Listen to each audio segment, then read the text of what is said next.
Estimado decano José Luis Medina, bienvenido al programa La Hora del Economista. Bien, muchas gracias. Muy buenas tardes por la invitación también a la institución. Gracias por esa apertura. Hemos visto que la región Cajamarca está sumida en varios problemas estructurales y problemas urgentes en el tema económico y social de la región, y que si comparamos a nivel nacional es una de las regiones que más problemas tiene, sobre todo en el punto de vista más estructural, en el eje económico y social. Por ejemplo, hace poco ha salido las estadísticas de la región Cajamarca, es una de las más pobres en pobreza monetaria. Estamos hablando del 44.5% de su población, que prácticamente de cada 10 cajamarquinos, 5 se encuentran en una situación de pobreza monetaria. Esta es una indicación y una realidad estructural propia de Cajamarca, que ya está viniendo no solo este año, sino por ya más de 15 años venimos entrampados en esta situación tan complicada desde el punto de vista social, y también está ligado definitivamente al tema económico. Hace poco acá ha salido el índice de competitividad regional que ha sacado el Instituto Peruano de Economía, donde lo ubica Cajamarca también en las últimas regiones en el tema de competitividad.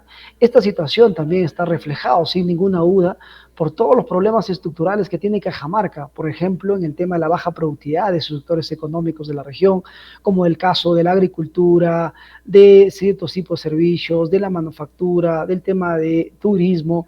El único sector que incrementa y es elevado el tema de la productividad es el sector minero, pero la minería en la región Cajamarca no está en toda la región, sino que se encuentra en algunos distritos específicos de Cajamarca, y es ahí donde se ha generado efectivamente un efecto importante que ha ayudado a mejorar las condiciones económicas sociales de ese distrito o el ámbito de influencia, pero no en el tema regional. Por lo tanto, Cajamarca se encuentra en esa situación, también acompañado de otros indicadores, por ejemplo, la anemia, que estamos superando cerca del 35% a nivel nacional, dentro de la región, perdón, en comparación con el gobierno nacional, con los otros gobiernos o las regiones del país, y también en la atención crónica infantil, el analfabetismo, estamos sobre el 15%. Entonces, todos esos indicadores nos permiten tener un panorama, una fotografía justamente de la situación de pobreza y de la baja competitividad de nuestra región. Qué bueno, mira, quisiera también ahí un poco apreciar o tomar tu opinión en relación a los modelos.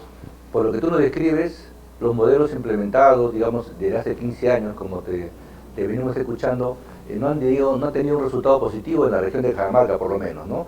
Pero te puede percibir y extrapolar a otras regiones del Perú, donde también se percibe los mismos niveles de pobreza, de abandono social por parte de un Estado, y sobre todo el incremento de los niveles de corrupción que han afectado, ¿no? Y te digo esto porque efectivamente a nivel del país tenemos pues ahora el último lugar en las pruebas PISA, tenemos un nivel de desnutrición aguda, como has indicado, pero queríamos saber si tu modelo o el modelo que planteas desde tu mirada como economista, como investigador, digamos, plantea algunas reformas o cambiar el modelo de desarrollo que se ha implementado en los últimos años, los últimos 15, 20 años, o tú crees que con este modelo podemos seguir avanzando, o digamos alguna reforma que tú planteas desde tu posición de economista e investigador. En el mundo y en las economías en el mundo nos hemos demostrado que en los últimos 40, 50 años no hay modelos puros. Así que los modelos pueden ser nutridos también con otros modelos y ver qué es lo que funciona. No podemos dejarnos solo en el tema, por ejemplo, el modelo neoliberal, que es lo que prima aparentemente en el país, pero también está cubierto con otros tipos de principios, mecanismos de otros modelos, más socialdemócrata, más progresista, más de izquierdas, incluso como parte de la derecha, como el enfoque económico lo da, donde el Estado asume un rol importante, se convierte un actor fundamental, más activo, dinámico en la promoción de la política económica, la política social o política pública en general. Entonces, tenemos que ir viendo y ajustando la política económica y las políticas públicas de acuerdo a lo que necesita el país. No necesariamente el modelo, porque el modelo, si nosotros hablamos, por ejemplo, el modelo neoliberal es donde prácticamente no existe el Estado, sino simplemente se convierte como un actor, digamos, tangencial, y donde el privado es el que determina las reglas de juego dentro del económico, y no es tanto así. Vemos que nosotros tenemos una economía en realidad mixta. En otros países políticas económicas, políticas públicas, donde recojas de los diferentes modelos lo que puede ajustarse a nuestra realidad. Nosotros no tenemos que copiar modelos de otro lugar, tenemos que, de acuerdo a nuestra realidad, a nuestro sector económico, a nuestras condiciones, hasta nuestra geografía y a nuestra propia forma de ver como país, nuestra visión, tenemos que construir y hacer economía. Y creo yo que sin ninguna duda, los aportes que estamos nosotros dando, y eso sí es algo que se ha demostrado en la literatura o cualquier experiencia, evidencia en el mundo, donde primero construimos y fortalecemos el capital humano. Este capital humano no solo desde la universidad, sino desde la educación básica, en la escuela secundaria, inclusive muchos antes, para poder generar un capital humano que sea creativo, que sea innovador, que sea investigativo, que empiece a generar condiciones para que cuando se introducen al mercado laboral tengan las condiciones y capacidades para poder transformar, hacerlo más competitivo, más eficiente. Tenemos una reforma en el tema educativo. La educación que tenemos en nuestro país es pésima y en realidad no está generando los resultados como corresponde para lo que exige el mercado, la demanda. Entonces, ese es uno de los aspectos fundamentales que en cualquier país ha funcionado. Lo segundo es empezar a tener reglas de juego claras, efectivas, donde funcione. La institucionalidad es clave, pero esta institucionalidad que permite, por ejemplo, cómo operar las empresas, cómo se van a administrar los recursos públicos o privados, cómo en realidad los recursos naturales van a formar parte también del desarrollo del país, cómo se van a generar la promoción de inversiones privadas, por ejemplo, en diferentes territorios del país. Entonces, tenemos que tener reglas de juego claras, pero efectivas, que funcionen. Porque si tenemos un marco institucional amplio o cualquier cantidad como lo tenemos ahora, pero que no funcionan, que están ahí solo escritas, pero que no se explican, no funcionan. Lo tercero es un tema de empezar a tener una mirada de planificación estratégica a mediano y largo plazo. Eso lo han hecho todos los países que actualmente son desarrollados. Pero esto implica que tener sectores económicos donde se genere valor agregado. Es decir, no solo nos quedemos con el tema de la generación de ciertos productos, como el caso de la minería o el caso de la agricultura, que utilizamos, aprovechamos los recursos y lo exportamos sin generación de valor agregado, sin industrialización, sin la mejora de la competitividad y la eficiencia dentro de los sectores económicos. Por lo tanto, nos quedamos rezagados en esa medida. Tenemos que empezar a industrializar el país, pero eso implica, nuevamente, como repito, el tema del capital humano, la masa crítica, tener instituciones, políticas públicas que implementen y vayan a desarrollar esta situación. Y uno de los aspectos fundamentales es el tema político. La política que tenemos en nuestro país es un desastre, es uno de los peores organizaciones o sistemas o miradas que tenemos aquí, porque los políticos que al final son los que toman las decisiones y están en el gobierno, son copados por partidos políticos que no tienen capacidades, no tienen visión de país, no tienen visión a dónde ir como país de acá 10, 20, 30 años, solo trabajan de acuerdo a los 4 o 5 años de gestión que les queda. Y eso hace para que puedan generar, obviamente, réditos políticos, sino más bien para promover cierto tipo de políticas e iniciativas que sea, obviamente, que ayude a atacar las brechas sociales, económicas fundamentales que tiene el país y que empiece a generar actividades e iniciativas para productividad y competitividad de los sectores económicos. Está clarísimo. Y un cuarto, último, es el tema de la ciencia, tecnología e innovación. Tenemos que fortalecer el tema de la innovación y la tecnología en nuestro país, pero no tenemos inversión en ese nivel. No hay iniciativas, es muy incipiente. 0.14 del PBI se dirige al tema de la CTI en el país. En otros países, miremos como Brasil, más del 3% prácticamente, más de 1.5%.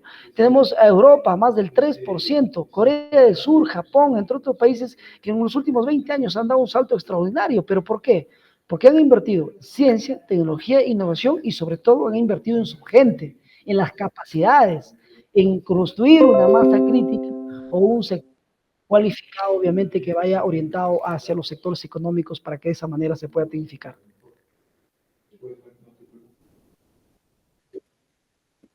Todo lo que se ha ejecutado en el país en relación a la ejecución presupuestal, que el año 23, como tú has podido ver, no se ejecutan y apenas llega a un 70% de ejecución presupuestal, ¿verdad?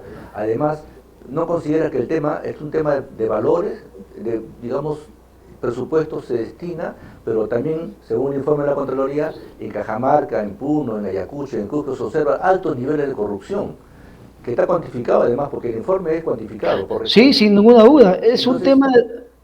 Es un tema Sí, por ahí quería justamente entrar para que tú emitieras no solamente esto, sino ejecución presupuestal, el tema de valores de los funcionarios públicos, el tema de la corrupción como viejos hábitos, el tema, digamos, de que las regiones tienen una responsabilidad importante porque se han delegado funciones. Por ahí, digamos, ¿no podrías tú señalar algún tipo de indicadores, resultados o alguna estrategia para enfrentar estos tipos de males, para poder corregir y enmendar?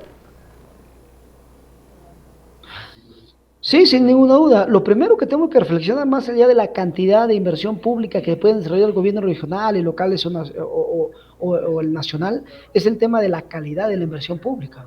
Nos estamos concentrando generalmente a medir cada año, cuánto ejecutan. Pueden ejecutar, hay escuelas, colegios que pueden costar, por ejemplo, en la Sierra del Perú, 8 millones o 10 millones, pero ¿a cuántos estudiantes? 50, 100 estudiantes, es lo que está pasando ahora. Puedes ejecutarlo, pero no es tanto el tema de la cantidad de ejecución, es la calidad de ejecución. Si en verdad estamos generando valor público, si en verdad estamos solucionando problemas reales, reduciendo las brechas efectivas de la población. Y eso es algo que no se está viendo y está ligado efectivamente, uno, al tema de las capacidades de los funcionarios públicos, de los gerentes públicos, de la gente que trabaja en el sector público y sobre todo de los líderes que están obviamente al frente de toda esa organización, ya sea gobierno nacional, regional o locales. Tienen que tener una visión, perspectiva y sobre todo capacidades para poder administrar y ejecutar adecuadamente y que tenga impacto el recurso. Y mucho de eso tiene que ver sin ninguna duda, aparte de la capacidad por el tema de la formación. Es un tema formativo, educativo. En nuestro país el vivazo es el que gana, el vivazo o el que digamos, delinque y trata de corroer y sacar hasta la vuelta al Estado, ese es el que supuestamente gana. Y efectivamente gana. ¿Por qué? Porque las reglas de juego están diseñadas aparentemente para generar esos procedimientos. Si un corrupto, como en el caso en Estados Unidos, por ejemplo, en el caso de Europa, está determinado o lo encuentran que está delinquiendo, se sanciona efectivamente. Pero acá en el Perú es más rentable corroer que en realidad no hacerlo. Y eso han sacado sus costos, por eso que hacen. Uno puede robar, por ejemplo, 10 millones de soles y el alcalde o el funcionario sabe que con esos 10 millones, 2 millones va para el alcalde, 2 millones va para el fiscal, para el poder judicial y 5 millones le sobra. Y encima con esos 5 millones se libra, obviamente, y tiene para vivir tranquilamente toda su vida. Y es más probable que no lo condenen. ¿Por qué? Porque ya sobornó con todo lo que generó. Entonces, estamos viendo que las normas, las reglas de juego no funcionan en nuestro país, son débiles. No funcionan, ¿por qué? También porque nuestras personas que están administrando la justicia de alguna manera se han puesto en la misma situación para poder delinquir en gran medida. Y es un tema formativo, cultural, de educación básica, pero también de educación propia del ser humano como persona dentro de la familia. Entramos ahí a tallar sin ninguna duda, todos están, casi la mayoría, en esa situación y de poder delinquir y buscar una oportunidad única, que en cualquier momento se descuide del Estado o haya una oportunidad para poder robar, para poder delinquir, aprovecharse del recurso público y tratar de beneficiarse de manera particular y no pensando en realidad en el bienestar de la población. Ese es un grave problema estructural, es una crisis estructural de valores, de cultura, educativo que está pasando en nuestro país. No estamos solo en una crisis política, estamos en una crisis de valores, una crisis educativa, una crisis social que venimos arrastrando en realidad por muchos años y no hemos podido lograr todavía romper el círculo vicioso. Ahí queríamos finalmente también saber, estamos leyendo con relación a Proinversión. Se ha anunciado pues que hay un conjunto y un paquete de proyectos para los próximos años a partir de lo que ha indicado Proinversión, y se señala que ahí pues va a comprender proyectos agroindustriales, proyectos de transporte, en fin, ¿no? Se anuncia, digamos, un paquete de inversión. ¿Cómo tú evalúas? ¿Tenemos algún proyecto que tú hayas analizado en perspectiva para los próximos años? ¿Proyectos nacionales? Porque tenemos también, por supuesto, el programa de desarrollo de planeamiento estratégico, donde también se pone a Cajamarca con una serie de indicadores bastante optimistas, ¿no? Pero obviamente no hay vínculo entre los que se plantea por parte del CEPLAN versus la realidad. Asimismo, también quisiera que finalmente nos comentes si tenemos un proyecto con binacionales o internacionales para la salida con Colombia o, perdón, con Ecuador, porque también es fronterizo, ¿no? Y queremos tu comentario. No, en realidad, empezando por lo último, no tenemos proyectos de impacto, por ejemplo, bilaterales, si hablamos que estamos en frontera Cajamarca y la parte de Ecuador. no lo existe. Si lo hay, simplemente son intenciones o tratar de hacer unas actividades como alguna feria, algún tema de cooperación en conjunto, como parte de las actividades protocolares que siempre cada año se da. Pero no existe un proyecto de gran inmadura o de impacto que pueda beneficiar, por ejemplo, a este nivel. Y sí, sin ninguna duda, los especialistas y los que vienen analizando a nivel nacional el tema de la cantidad de inversiones que se dé, por ejemplo, tanto desde el punto de vista privado en Cajamarca y también público, se ha anunciado, por ejemplo, los proyectos mineros. 15.000 millones de dólares hay proyectos en Cajamarca para los próximos años que aún están paralizados ahí y que se necesita reactivar. El gran problema en el caso de Cajamarca es el hecho mismo de que la minería se ve todavía como un sector bastante vulnerable, volátil, sobre todo problemático y que genera conflictividad social. ¿Por qué? Por la desconfianza que se ha venido dando en los últimos, creo que 2 décadas, de cómo las empresas mineras han venido operando y el sector público a partir del gobierno nacional y gobiernos regionales también, cómo han venido generando este tema de articulación, generar los beneficios para el resto de la población. Entonces, es un tema de desconfianza por las formas y los aspectos de cómo se ha venido generando minería en Cajamarca. Ahora, la minería es fundamental, sin ninguna duda. Estos proyectos de inversión podrían importar muchísimo, pero gran parte también de esta minería, sobre todo que viene acá, tiene que un poco mejorar sus modelos de gestión, sus modelos de producción e intervención dentro de la región, porque no es como corresponde o la gente no se siente que en realidad esté beneficiando de ese nivel. Y ahí gran rol tiene el sector público, porque es al final él el que puede definir las políticas públicas y definir cómo las empresas mineras pueden cooperar y articular con los actores dentro del territorio. Porque no olvidemos que el territorio no es solo empresa minera, están los gobiernos locales, el gobierno regional, otras empresas, micro, pequeñas empresas que pueden depender y generar efectos multiplicadores y generar una especie de clúster minero dentro de la región.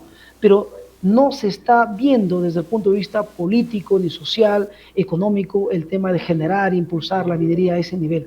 Y obviamente también se queja mucho por el hecho de que es un sector minero que solo exporta materia prima, aparentemente. Entonces necesitamos también entrar a un proceso de industrialización, de generar actividades complementarias, contingentes, que generen efectos multiplicadores, otros sectores económicos que puedan generar más empleo y más oportunidades dentro de la región. Creo que es algo que también tenemos que empezar a discutir y sobre todo empezar también a discutir la ley de minería. Hay que mejorar esa ley de minería. Yo creo que desde ahí estamos nosotros como colegio también de economistas de la región Cajamarca tratando de dar algunas iniciativas de mejorar esta ley a nivel nacional. Perfecto. Finalmente queríamos, por último, que tú nos comentes, el Colegio de Economistas de Cajamarca está organizando un congreso, ¿no?, de todos los colegios profesionales del país para poder realizarse en la ciudad de Cajamarca. Quisiera que nos comentes cuáles son, cómo van los preparativos, qué se va a abordar en este congreso, para que podamos, los colegas economistas que están viendo y escuchando, puedan, digamos, asistir, ¿no?, al evento. Mira, sí, este es un Congreso Nacional de Economistas del Perú que queremos hacerlo en la ciudad de Cajamarca y justamente lo que acabamos de hablar, esa preocupación de que usted nos muestra, se van a abordar en el Congreso.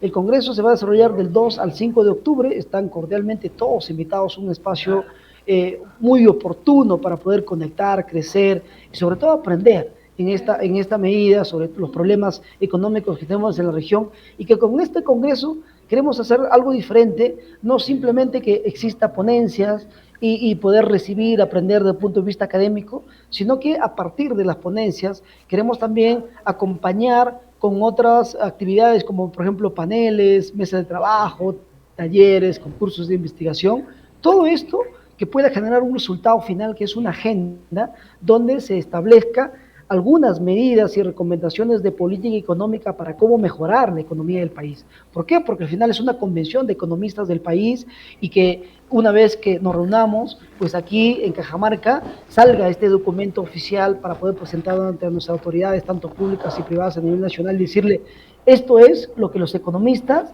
han planteado en Cajamarca. Y a partir de este congreso queremos nosotros desarrollarlo, así que cordialmente invitados porque queremos hacer este congreso muy dinámico, también muy cultural, turístico de cierta manera, pero sobre todo muy propositivo y enfocado en líneas o ejes temáticos que vayan a desarrollar una economía no solo de corto plazo, sino de medida de un largo plazo, empezar a tocar los problemas estructurales económicos del país y sobre todo proponer alternativas políticas y económicas para cómo mejorar esta situación. Así que están cordialmente invitados a todos los de lo de Lima, las regiones del país y todo obviamente todo el Perú que nos escucha. 2 al 5 gracias, de José, octubre José de este Luis año. Medina, decano del Colegio de Economistas de Cajamarca, y hacemos, pues, reiteramos el llamado a todos los colegas economistas de Lima y del país para que puedan también participar en este importante congreso que se realiza en Cajamarca, donde estamos seguros que saldrán las políticas económicas alternativas para poder enfrentar los desafíos del Perú para los próximos años. Muchísimas gracias, decano del Colegio de Economistas de Cajamarca. Muy buenas tardes con todos ustedes. Muchas gracias. Muchas gracias por la invitación. Encantado de poder conversar. Gracias. Muy bien, buenas tardes. Ya regresamos, estimados colegas.